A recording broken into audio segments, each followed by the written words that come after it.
Unto every generation, a chosen one is born. She alone will stop the vampires, the demons, and the forces of darkness. She is the Slayer. Hello, and welcome to the Cinema Kane YouTube channel. Today, we will be talking about the 25th anniversary of Buffy the Vampire Slayer. Buffy the Vampire Slayer was genre redefining in that it took the old trope of the blonde cheerleader going into the old abandoned house and getting killed by the monster and flipped it on its ear. Instead, now she kills the monster. But it's not just about vampires. I mean, I get that the show is called Buffy the Vampire Slayer, but that's part of what makes the show so perfect. This show was about taking the evils of high school, the things that every kid has anxieties about, be it the fact that they're not popular enough, be it the fact that they think they're invisible, that they don't have enough friends. Takes all of that stuff, all of those anxieties that every single one of us suffered with at some point, and puts it into a literal monster of the week format. It was so great as a kid, because this show came out when I was in 7th grade. And I followed most of it all the way through high school. I didn't get to see the last 2 seasons until it eventually came out on DVD years later. But the reason I loved this show so much when I was younger was because for the first time, I found a character in the character of Xander Harris, one of Buffy's best friends, that I identified with. He was a geek. He wasn't cool. He was awkward around girls. It was interesting to see myself in a TV character, because up to that point I hadn't. And that's part of the reason I love Buffy. That, plus the rest of the cast of regular characters. Willow Rosenberg, just as iconic. So funny, such a great character, played beautifully by Allison Hannigan.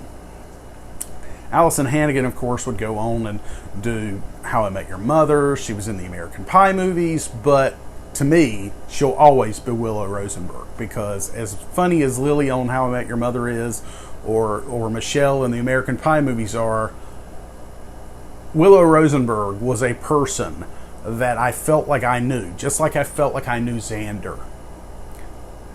Buffy was such a beautifully portrayed character, not just because she was the hero of the story, but because she was a flawed hero, a hero that had self-doubt, a hero that suffered with all those same anxieties I spoke about earlier. Buffy Summers, to me, encapsulates what it means to be a hero, because yes, she defended Earth, she defended humans against the forces of darkness, the vampires, the demons, the werewolves. But more importantly, she survived high school. She survived all the ridicule, all her inner demons, as well as the ones she was actually facing week to week. But I'm talking about the show as though it's a drama. And it is. But it's also a brilliant comedy. There is some great comedy throughout this series, as well as even more memorable characters. Spike, the British vampire, William the Bloody. Or what about Angel / Angelus? Darla. Drusilla. The vampires and villains were written so interestingly that they were as compelling, if not more so, than the main cast of characters.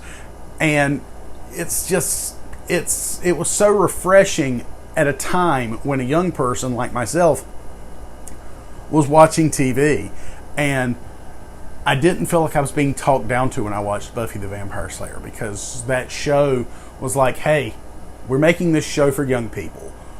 We're not going to talk down to them. We're going to let them see themselves in the characters. We're going to let them realize that, hey, things may be bad today, but they can always be better tomorrow.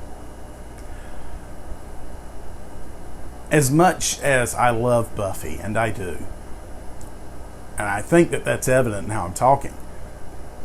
The thing about the show that to me still resonates today is that even though it was made in the late 90s and early 2000s, I feel like there's still a lot here for young people today. And that's what I'd like to do with this video, is hopefully I've given you enough interesting information that it makes you want to go out and search Buffy on your own if you haven't watched it. It is available on many streaming platforms. It is, without a doubt, one of the premier teen shows to ever exist. And the fact that Buffy went past high school and went into college and young adulthood and all these things, suffered many tragedies from, failed relationships to parental figures passing. It is such a beautifully made show, and all 7 seasons are totally worth your time, especially the musical episode in season 6, Once More with Feeling. I'm going to end this episode with one of my favorite quotes. You kids sure do spend a lot of time in the library. To read makes our speaking English good. I've been your host, Cinema Kane. That's been a look at Buffy the Vampire Slayer on its 25th anniversary year. I hope you've enjoyed this episode. If you have, don't forget to click that like button. Don't forget to subscribe to the Cinema Kane YouTube channel. And I'll see you at the video store.